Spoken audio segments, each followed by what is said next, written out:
సంవత్సరాల తరబడి ఎన్ని మందులు వాడినా మీ మోకాల నొప్పులు తగ్గట్లేదా? ప్రాణ పెయిన్ క్లినిక్ లో అత్యాధునిక చికిత్స. చంద్రబాబు నాయుడు ముఖ్యమంత్రిగా బాధ్యతలు స్వీకరించిన తర్వాత అధికారులను ఉరుకులు పరుగులు పెట్టిస్తున్నారు. గత ప్రభుత్వంలో నిస్తేజంగా ఉన్న పరిపాలనను పరిగెత్తించడమే తన లక్ష్యమని సీఎం చంద్రబాబు ఇప్పటికే ప్రకటించారు. అందులో భాగంగా పేదలకు ఇవ్వాల్సిన టిడ్కో ఇళ్లపై ఆయన దృష్టి సారించారు.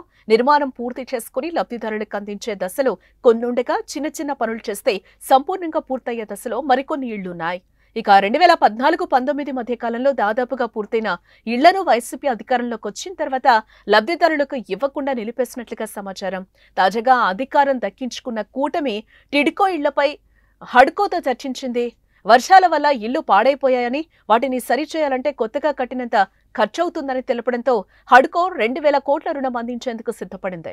ఈ రుణం అందుబాటులోకి వచ్చిన వెంటనే ఇళ్ల నిర్మాణ పనులు జరగనున్నాయి. 4-5 నెలల్లోపే వీటిని పూర్తి చేసి లబ్ధిదారులకు అందివ్వబోతున్నారు. లబ్ధిదారులు తమ దరఖాస్తుకు సంబంధించిన ఎక్నాలెడ్జ్మెంట్ ను సిద్ధంగా ఉంచుకోవాలని అధికారులు సూచిస్తున్నారు.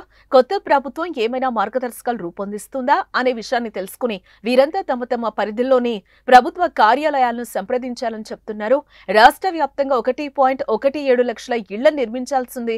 దీనికి 5,000 కోట్లు అవసరమవుతుందని అంచనా. ప్రస్తుత ప్రభుత్వం దగ్గర 1,300 కోట్లున్నాయి. లబ్ధిదారులు తమ వాటాగా చెల్లించాల్సిన సొమ్ము 1,500 కలుపుకుంటే 2,800 కోట్లు అవుతుంది. కొన్ని చోట్ల అసంపూర్తిగా మిగిలిపోయిన నిర్మాణాలను ఈ నిధులు రాగానే ప్రారంభించబోతున్నారు.